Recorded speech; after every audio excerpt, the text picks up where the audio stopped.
It's great to have you all here. We're going to begin with congratulating all of you hardy souls for making it through the snow and for being first on campus and secondly here this morning. Dr. Martin, would you like to greet the audience, please? Yes, thank you all for being here. As Dean Bannister said, I know that you all were praying for another day of no school due to snow, but this is actually going to be better than another day without school. So thank you all for being here. I think that you are going to listen to an incredible human being and an incredible entrepreneur, and you're just going to go out and say, oh my, I am so thankful that we didn't have another snow day. So welcome. Thank you very much. And this morning as we begin, I want to thank and acknowledge Steve Radley in Network Kansas. Steve is back here. He has traversed through the weather from Wichita to be with us. Network Kansas is one of our key sponsors of our entrepreneurship activities on campus. It's part of Fort Hays State University, but has a statewide mission, provides us a very visible role in entrepreneurship across Kansas. And Network Kansas is a sponsor specifically of Entrepreneur Direct. So thank you very much, Steve. Also, I want to mention to all of you students that we have a very fun and exciting challenge coming up. We're calling it the Fort Hays State University Entrepreneurship Challenge. And this is basically a build your business type of competition. There are flyers on the table. Hopefully you have picked them up as you have come in. February 20th is the kickoff. Andres Torres, please stand up for a moment. Andres is leading this. His contact information is on the sheet. Stop him, ask him about questions, call him, text him, but get information on this. This is a tremendous opportunity. There are financial resources and rewards behind this. The winning team will go to the Kansas Entrepreneurship Challenge at Kansas State University. Last year we finished second in the state. Henry and I went, we watched. We frankly thought we deserved first, but K-State had home field advantage that day, and so they ended up finishing first. But we'd like to upset K-State this year and bring home that win. I mentioned Henry. Professor Henry Schwaller is a very key player in our efforts on entrepreneurship. He is a business owner with a great deal of experience. He has started entrepreneurship initiatives. He has supported students in entrepreneurship in a number of ways.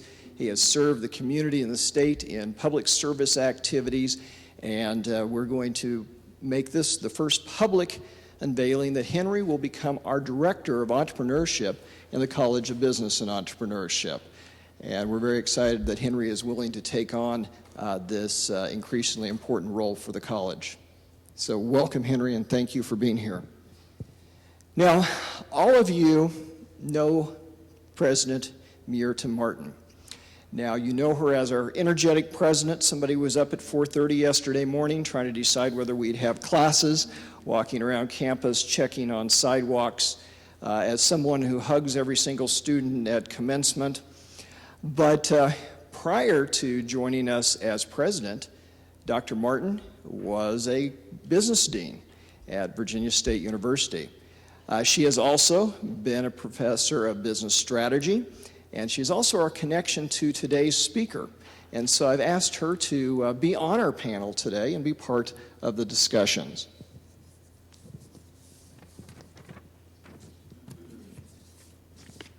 And now for the main introduction. We have Mr. Bill Amata from IW Group Incorporated.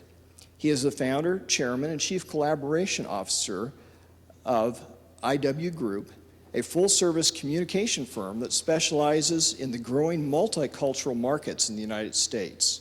With more than 20 years of experience in marketing, public relations, advertising, and training, Bill and his company represent some of the top global and domestic brands, including American Airlines, Bank of the West, Coca-Cola. We were having a little talk about Coca-Cola before we got started this morning. Farmers Insurance, Godiva Chocolate, that will excite a number of people in the audience. Kaiser Permanente, McDonald's, MetLife, Verizon Wireless, Walmart stores, Walt Disney Imagineering, Warner Brothers Pictures, and many others. Before founding IW Group, Bill served as a human resource manager for a major national subleasing company and worked as an employment recruiter for a small startup placement agency. He's an active speaker and trainer and developed programs for companies such as Anheuser-Busch Companies, Bank of America, Fidelity Investments, Macy's, Merrill Lynch, Nike, and many others. He is active in the community and devotes countless hours to pro bono services. He currently serves on the board of directors for the Advertising Education Foundation, Asian Business Association, the California Asian Pacific Chamber of Commerce, Center for Asian American Media, and the LeGrant Foundation. And the list goes on and on for his involvements.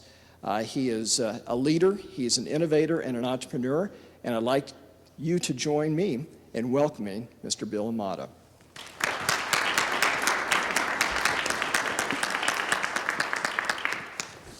Well, thank you, and I'm really excited about being here, and I'm excited to see some potential future entrepreneurs. So I was told to tell you a little bit about myself, so let me just start by saying that all the entrepreneurs in the room, you could be from a small town. I'm from a small town, and I'll get to that in a minute, but I want you to move forward and go against conventional wisdom. I represent Walmart stores, and the president of Walmart once said, you should swim upstream, go against conventional wisdom. And that means that you should challenge all the things that are going on around you, including at the university. So I just want to give you some really quick examples. I was teaching a class at Golden Gate University, and you can imagine where Golden Gate University is. It's in the city of San Francisco. I had never heard of the university, and when I walked into the class for the first time, I met all these students from all around the world: Egypt, Kenya, Japan, China, Germany, and the list goes on. And I was wondering, why are you in this class? And they said, well, we want to learn about communications and marketing in America. But we're very confused about America because America is a very complicated place. And I said, well, we need to explore this a little bit. And I said, tell me what's complicated about America. And they said, American idioms. Americans have a saying for everything. And I said, well, give me an example. And this Indian gentleman raised his hand and said he was reading a book in America. And the book had a saying that confused a lot of Indians that were coming to America. And that saying is, you should think outside of the box. Now, how many of you hear that regularly? We need out-of-the-box thinking here. Well, this Indian, so I was trying to explain to this Indian, well, part of the reason why we say that is once you're in a classroom, or you're in a company, or you're in a group, you develop a little bit of groupthink, and once you develop that groupthink, you need a little inspiration. So we ask people to step outside of that room or outside of the comforts of their company or home to get inspiration. And this Indian guy says to me, Mr. Mata, where did the box come from? Did they buy it from Walmart? Do they construct it? What do they do once they're finished with the box? Is it used as a planter or recycled? And why is there a box in the picture anyway? And why can Americans think in the box first, then step out? Why do they have to look to companies like McKinsey and Bain or other consultants to tell them what they already know? Why can't they fix what they need to fix, then step out? And I said, that's brilliant. And then a Japanese student raises his hand and says, Mr. Mata, I know you're Asian and you're not really American. And I said, well, I was born in America, I'm American. He goes, but Americans always say you shouldn't reinvent the wheel. How many of you hear that? Let's not reinvent the wheel here. And part of the reason why people say that is because they want to stop you from innovating. You might have a great idea, but they don't want to hear it because they believe that a process works, that an idea works, that a system works, that the price works. And so I was trying to explain this to the Japanese student. He goes, Mr. Mata, I moved to America for one reason. America is the land of opportunity, and I know how much you love your country, Bill. I love America too. But if Americans can come up with a better wheel, why wouldn't they? We're always reinventing wheels. Why would Americans stop themselves from doing that? So I tell all the entrepreneurs out there, if you have a better idea on inventing the wheel, do it. And then my favorite was the German and the Taiwanese guy. They were sitting in the back of the room scheming. They had 3 pages of idioms that completely confounded them. And they said, Mr. Amata, the first thing that we want to ask you is, why do black people have a special shopping day called Black Friday? Is there a Brown Friday for Latinos? Is there a Yellow Friday for Asians? And do white people have, Italians have a special shopping day? Why do black people have a special shopping day? Is it because of discrimination? And I said, can we not go there? And I said, what else? And they go, Mr. Mata, Americans always say walk the walk and talk the talk. Why do they say that? And I said, well, when people like me are up on stage telling you got to do this, or you got to do this, or you got to do this, or your administrators are doing this, or your faculty are doing this, you kind of expect the faculty and the administrators and your friends to follow. Whatever they preach, you should follow. And the German guy says, Mr. Mata, why do Americans walk and talk? Why can't they walk and just shut up? Why do they have to talk about everything? Why can't they show? Why can't they feel? Why can't they sense? And so a good entrepreneur not only can feel and sense, they can taste what's going on around them. And so so now I tell people, don't ever say, and if you're going to be an entrepreneur, never say, let's think outside of the box. Never say, let's not reinvent the wheel. And never say, let's walk the walk and talk the talk. And my end note to that is a Vietnamese student came up to me, and I told this to a group earlier, and she said, Mr. Amata, you're a brilliant marketer. I'm going to open a restaurant in America. I moved to this country so I could give people the flavor of my country. And I said, well, what are you going to call this restaurant? She goes, Taste of Saigon Street. And I said, that's gross. Why would anybody, an American, walk around a dirty city like Saigon, which is now Ho Chi Minh City, and lick the street? That conjures up some really negative images of the restaurant. And she said, Mr. Mata, I grew up on the streets of Saigon. Saigon is where all the fragrances, the flavors, the noise, the sound of my country is. That's how my values and my ideas and my experiences were hatched. I want to bring that to America and bring that inspiration to this country. So now I tell everyone, don't say walk the walk and talk the talk. Don't say, let's think outside of the box. Don't say, we shouldn't reinvent the wheel. Instead, I want you to taste the street. And once you get a flavor of the environment, the people that you're going after, then I think you're going to be good entrepreneurs. Now, I want to walk you through just one piece. I was going to use that. I usually use a Mac, so I'm having a little trouble using a PC. But I want to walk you through something that we did for Coke. So when companies are targeting America, they often think of the average American. But who is this average American? Well, this average American could come from any place, like Kansas. Maybe he's a person that works from 9 to 5, participates in sports like fishing and golf. Perhaps he shops at big box stores or barbecues or eats at quick service restaurants. But the problem with all of this as entrepreneurs is there's no such a thing as an average American today. People come to places like Hayes and Topeka and Wichita and Kansas City, and they bring their ideas, their values, their experience, their innovation to America. You can't easily put any of them in a box. So when they come to places like Kansas or New York or LA or Colorado, they bring their ideas, their values, their inspiration, their experience. They share them with each other. They share them with their communities. They inspire other people. And that shapes their world and the world around us. But if you're a company like Coca-Cola, these people are asking, why should I care? What's in it for me? And why should I care? And how does this rock my world? And that means we have to have a completely different conversation, entrepreneurs, with these communities. We have to be able to speak the language and inspire them. And that's where a company like my company comes in. So I'm telling all of the entrepreneurs, move away from the things like PowerPoint Prezi and Keynote. Those are tools, but those are tools that keep you from having a conversation with your customer.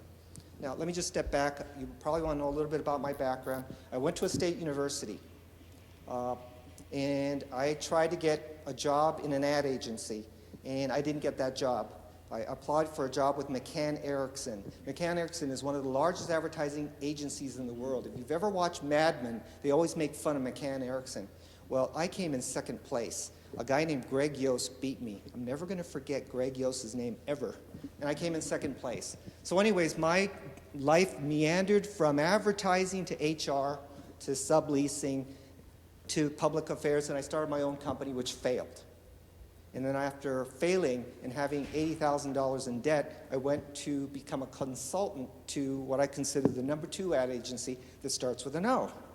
And when I got there, there was no diversity. There were no women. there were no people that looked like me, and there was one Latino that worked in the firm. There were no African Americans. And the Latino worked in the mailroom.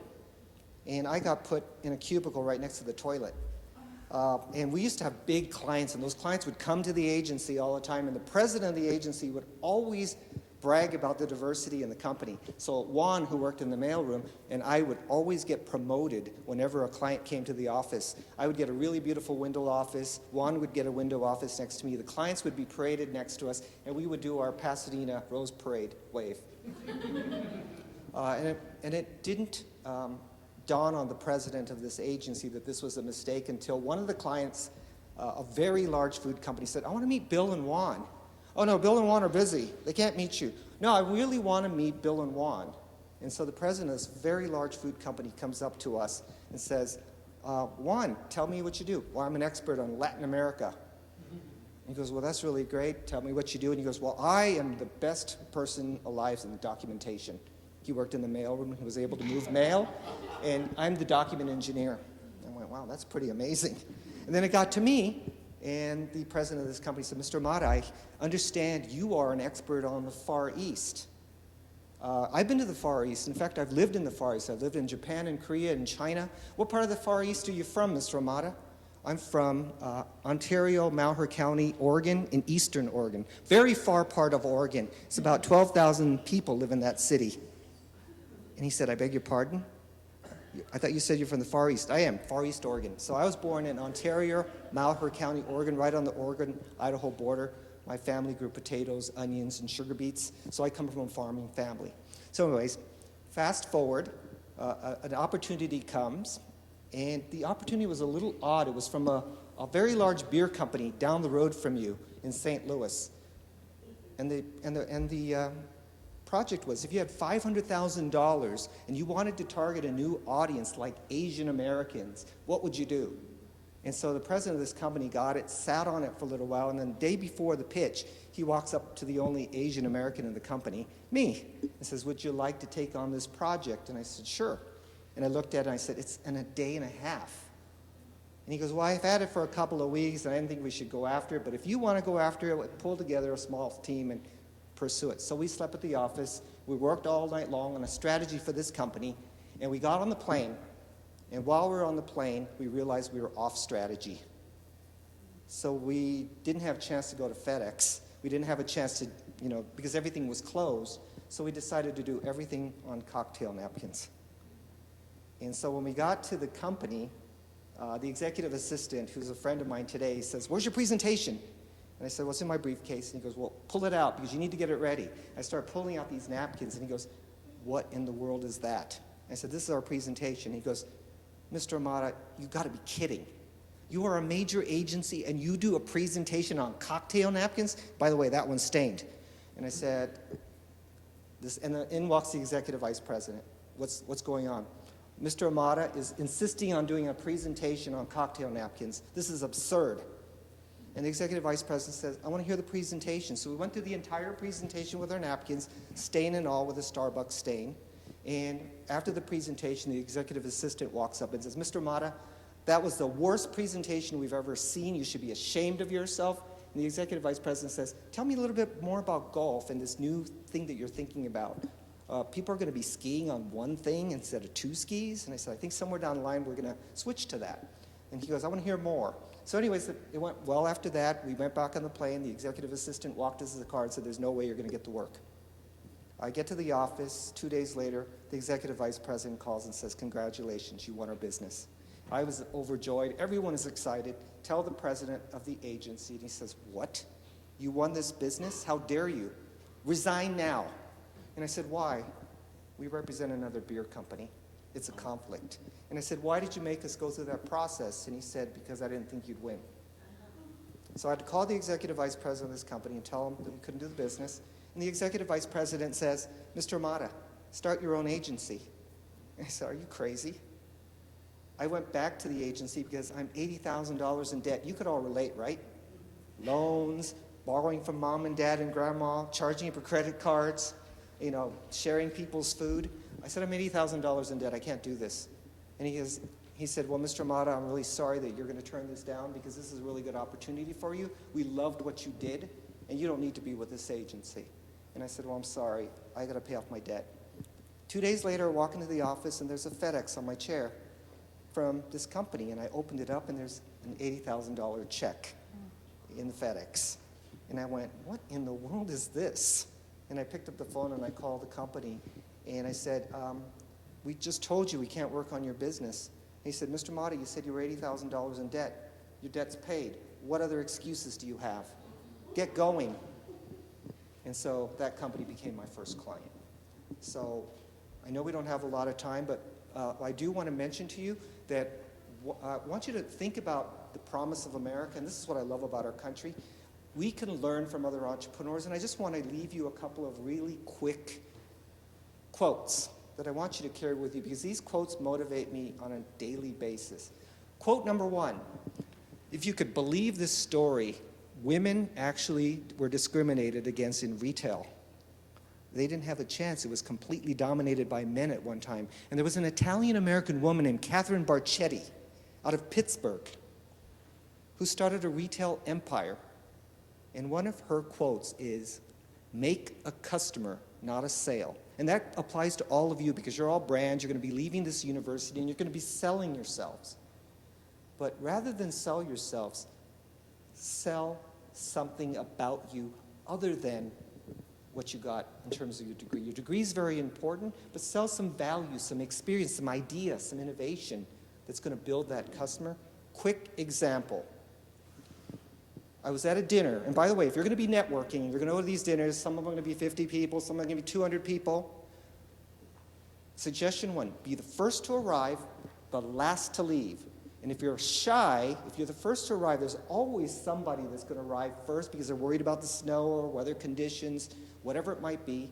You have a captive audience with that person, first and foremost. If you're the last to leave, you catch the people that are just leaving, and you'll get a little bit of attention there. So be the first to arrive and the last to leave. And then while you're there, listen to what's happening. Don't just be going up to people, hey, I'm graduating from Fort Hays State University with a degree in marketing, and you go through your resume. People don't want to hear that. People want to hear a little bit about who you are and what you're all about. And that's why I changed my title to Chief Connectivity Officer, because people will always say, Bill, what's that?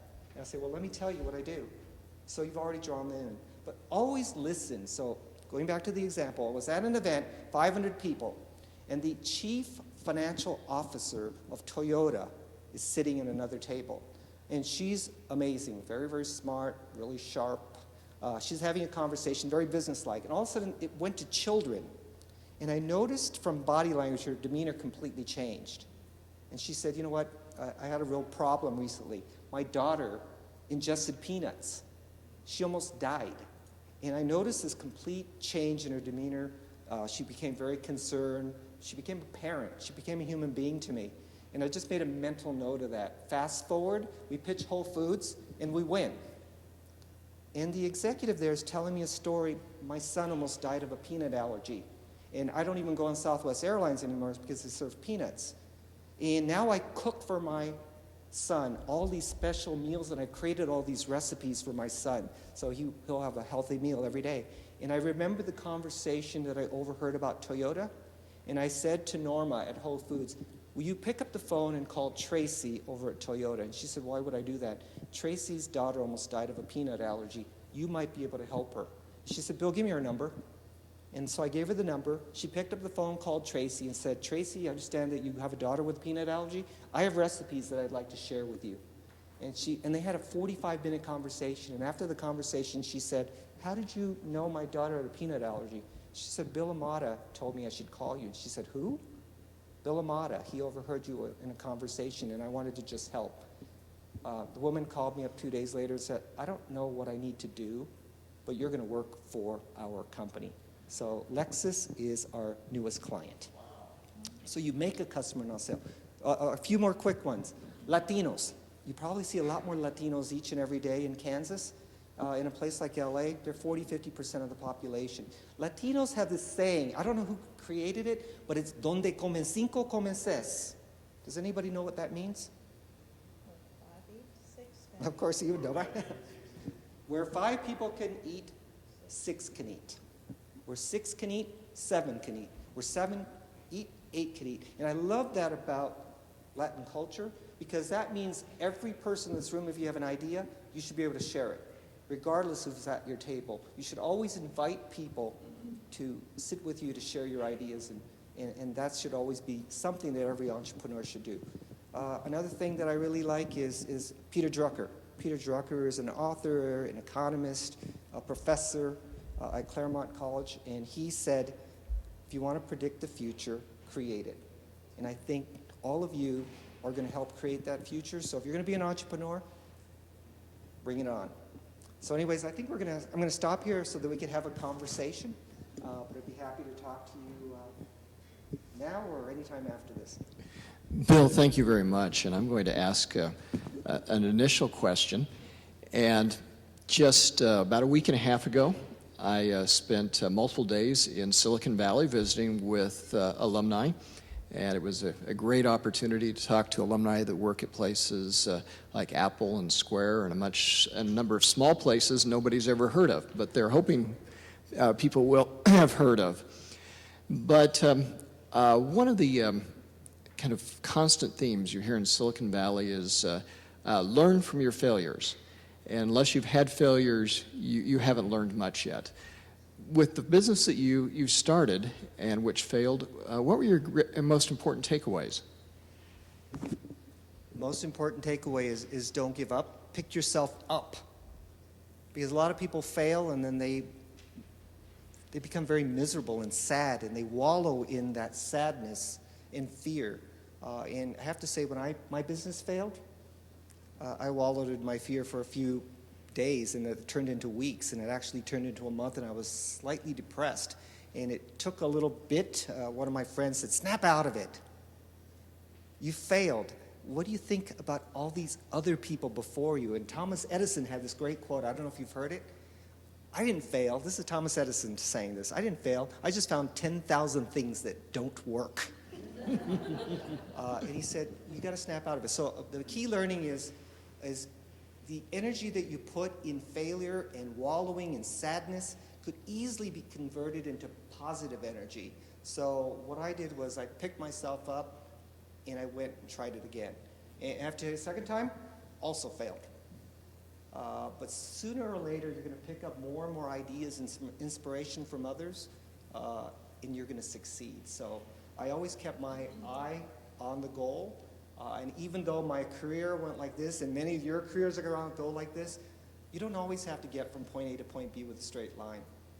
And if you do have a journey like this, I tell people to enjoy the journey, because every intersection you walk into is a key learning.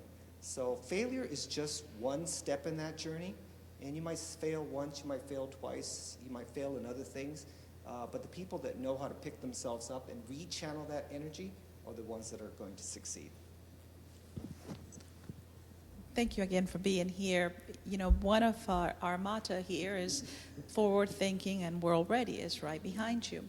And for these students, as I guess is really ever more so than any other generation, they're going to be doing business in a global marketplace. So how can they be prepared in Hayes America to take on the world based on your experience and your lenses?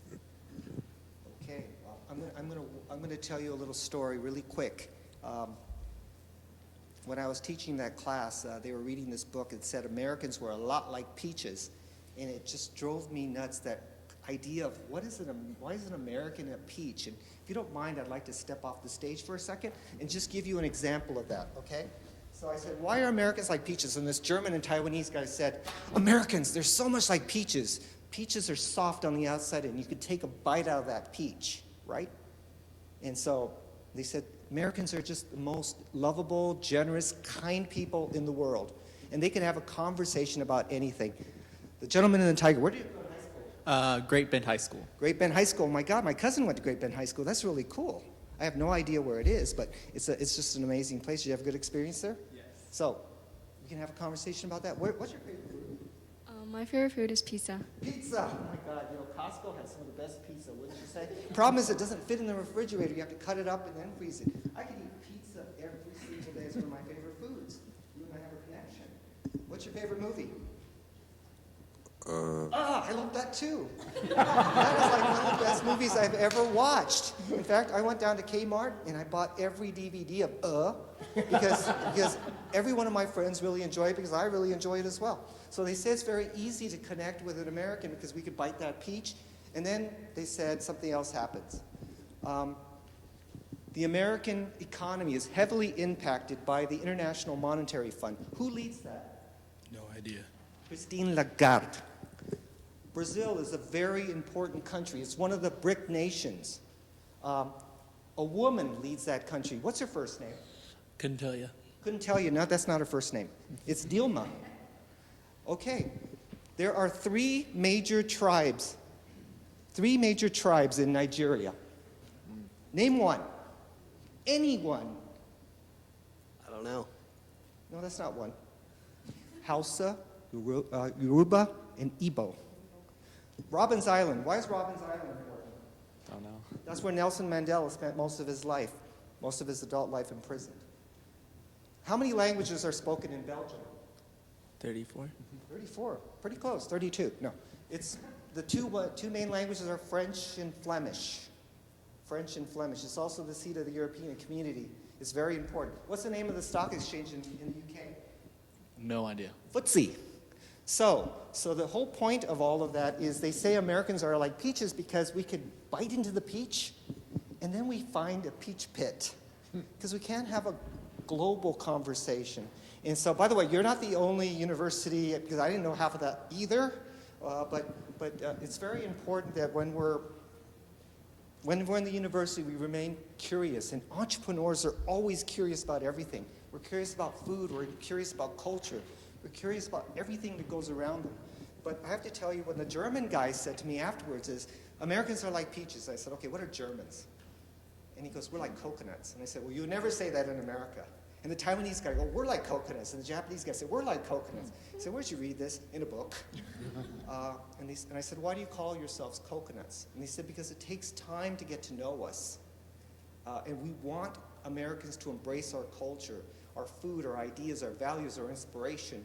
And that's where the intellectual curiosity is so important around the world. The world does not, unfortunately, revolve around the United States of America anymore. And we're part of a global community. And as entrepreneurs, we've got to embrace that. And so, to answer your question a long way is, you've got to have intellectual curiosity. You've got to be curious about everything that you see and do, because all of those things are interconnected. So next time you walk through an intersection, you have multiple opportunities. You can go forward, you can go backwards, you can go sideways, you can go diagonally. Look for every opportunity to learn so that we could become more of a global player. Sorry, that was a very long, That was good. That was excellent. long way of answering that question. Thank you. So, Mr. Amato, you've spoken about curiosity and persistence and building relationships. Many of these students will graduate in May and December. What advice, in addition to having those three qualities, would you give them? Because many of them will not start their own businesses. Probably 3/4 of them will try to work for someone else first. What advice would you give them in securing and getting that first job? If you haven't done an internship, I would recommend that you do one before you graduate. 50% of all hires come from being involved in an internship because people have an opportunity to learn and see what you're all about. But I also want you to challenge a little bit of the conventional wisdom and change your resume style a little bit to invite a conversation. And when you're going in for the interview, change that conversation, because most of the time the career planning and placement office will say, follow your resume because it's very logical. So this is what I typically hear at a job interview. Can you tell me about yourself? Well, I graduated with a degree, a Bachelor's of Science degree from Fort Hays State University in biology. And I have lots of extracurricular activities. I was in intramural sports, I was in a fraternity, I participated actively in church, I went on a mission abroad. I said, well, tell me about yourself. What do you value? What makes you who you are? Why do you want to work for the company, and how do you bring value to me as an employer? And that's where the students, I think, sometimes fall. And I often tell students to start a little differently and say, and do a little homework on the company and say, you know what, I really like that blog post that you posted, or I really enjoy your website, but I have an idea for you on how to make that website better. And when you're asked, the very last question that every employer will ask, 99.9% of the time, is, do you have any questions for us? And that is a critical piece of the interview. If you have, well, I don't have any questions, that means you haven't done your homework. I always recommend have a few questions that are a little challenging, that are going to spark a conversation, but also invite that person into your life. So in the future, rather than start off with your resume, say something like, you know, I really believe that I can make a difference in a company like yours. I've studied your website, and this is something that I believe will provide value to what you're doing. I really like the product that you've just introduced, but I have an idea to make it better. And that invites a conversation where they're actually asking you some real questions. So a long answer is to change the conversation. Don't always go from point A to point B with a straight line. Allow people to understand who you are, what you value, what your experiences are, and how they lend themselves well to an employer. And so I've seen some creative things too. I don't expect you to do these. It depends on who you're going for a job. If you're going for a job with my client, which is now Wells Fargo, you don't want to do this. But if you're going to go for a creative job like mine, I get a lot of resumes from the University of California, Los Angeles, UCLA, USC, Pepperdine, Stanford, a lot of state universities, and the resumes all look exactly alike. I got one resume where all the corners were rounded except one. He cut it off. And I was puzzled by the resume. I thought, what a weird resume. Everything's rounded, and there's a corner cut off. So I called him and I said, what's with the resume? He said, Mr. Amata, I consider myself a well-rounded person with an edge. I will tell you that got my attention immediately. I said, I need to see you. And then he came and he said, I hate your website. And the first thing I did was, what? But I have an idea for you. So if you have a criticism, back it up with a solution, with an idea, because people are looking for people like you to provide a solution to a challenge, an issue, or a problem. And so he came up with some amazing ideas, and he's working for the company today. So the other thing I recommend is this long answer again, surround yourself with smart people. The smarter the better, and if you ever get into a position where you're an employer, always hire people that are smarter than you, because that's going to make you a lot better person. And hang around with smart people. That always makes a difference. Sorry, that was a 20-minute answer for a yes or no question. $300 answer. There we go. Fantastic. It's very What kind of valuable. closing questions would you expect for them to ask? I like questions that will say, you know, I read an article that you wrote, and I just have to tell you that article hit home. My mom and I had a long conversation about it, and my mom didn't agree with you. And I want to ask you, who's your audience? Who's your intended audience? I was very impressed with that. Another person said, hey, I heard you speak at Fort Hays State University, and you were taped. And I got a chance to look at that tape, and you talked about, you know, a failure. I've had a similar failure, and this is how I dealt with it. Could you tell me a little bit about how you dealt with it? And that drew me into the conversation immediately, because he immediately had empathy for the employer. So I'm looking for questions that provide empathy, that push my buttons a little bit, that really challenge my thinking. It's because when, at the end of the day, after seeing 20, 30, 40, 50 students, I will remember the person that challenged me, that also had a solution. And I think a lot of employers will as well.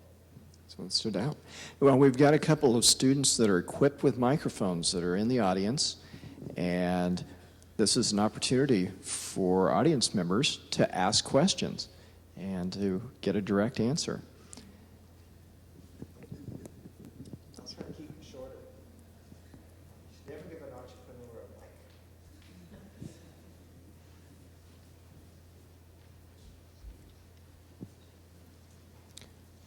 Let's see. What do we? Okay, yes, you need to keep your mic. I can tell Sorry. that building relationships and is really important to what you do. I'm curious, as media is changing with social media becoming so prevalent, what do you, first of all, tell your employees about how to build relationships, and how do you think you should use social media and how you shouldn't use social media in building those customer relationships? Boy, I think all of you could answer that question better than I can. I always tell the employees that you need to put your device down, and you need to engage and have a conversation. Mobile devices is just one form of communication, but I think customers, clients, and even younger people today really relish the engagement and the experience. So I tell people to put their mobile devices down and have a conversation.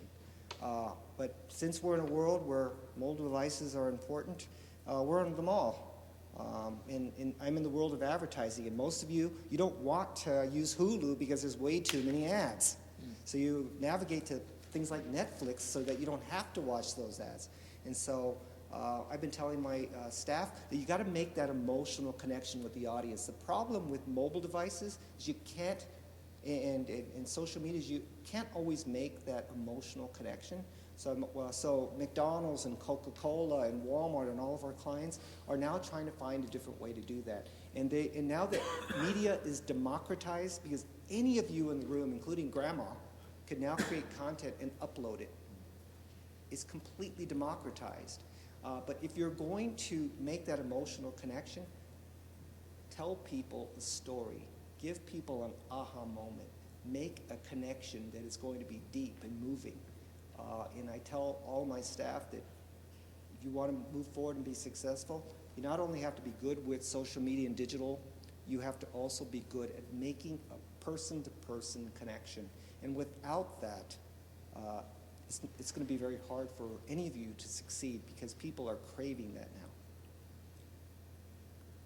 Next question. Don't be shy. These are great opportunities. Up almost the front. I scared them all. What are the two things that you look for immediately upon first impressions? Being on time. I'm not sure why, but millennials are notoriously late. And I hate to pigeonhole millennials because I don't want to broad stroke all of you, but being on time is important. I always recommend that everybody arrive at least 30 minutes before. You learn a lot 30 minutes before. You can case the place. You can see magazines on the table.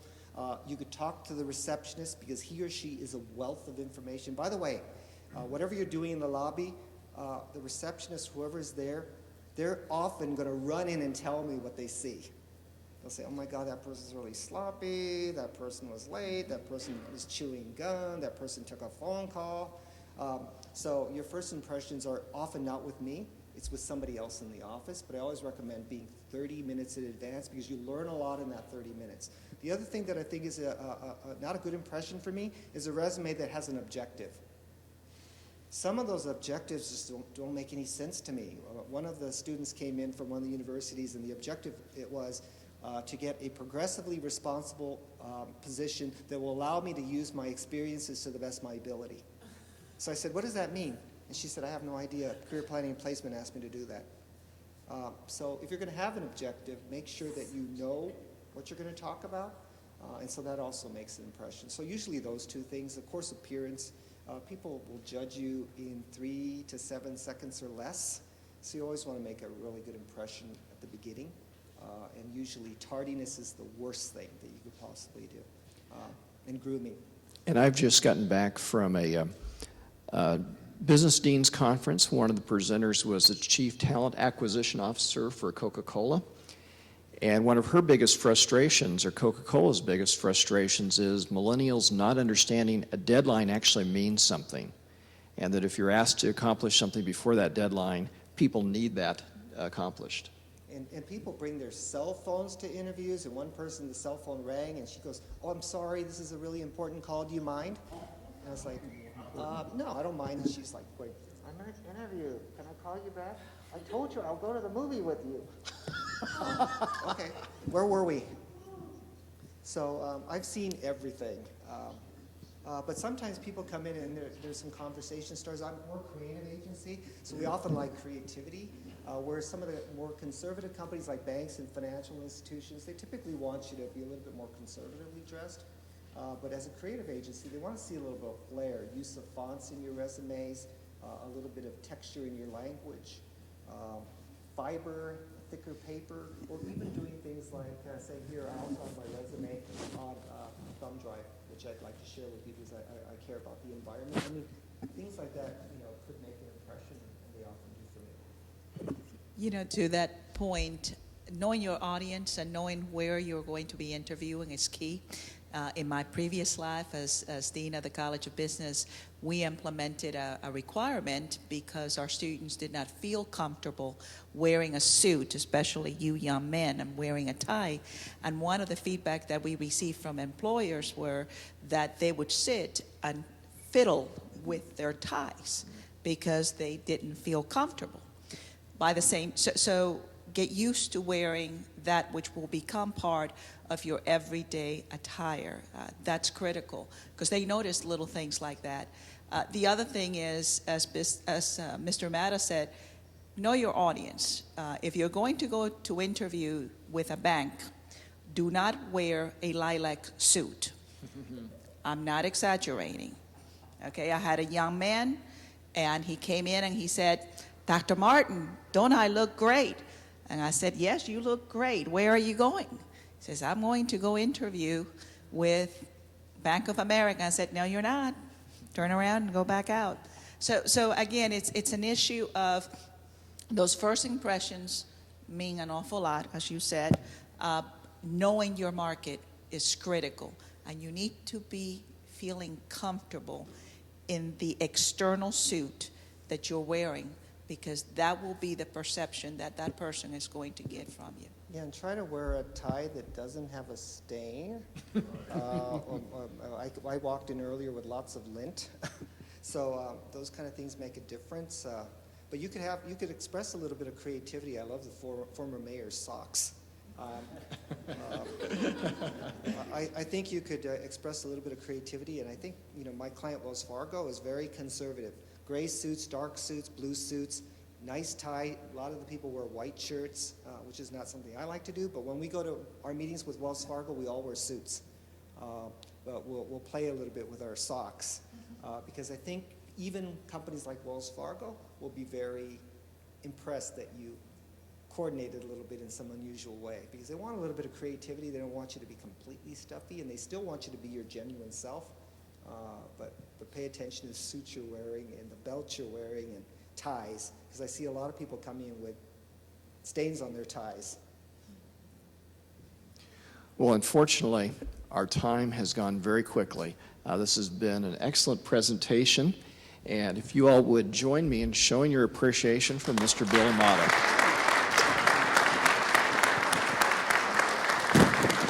Thank you so much. I'd like to present this gift to you on behalf of Fort Hays State University. Oh, well, thank you. Thank you all.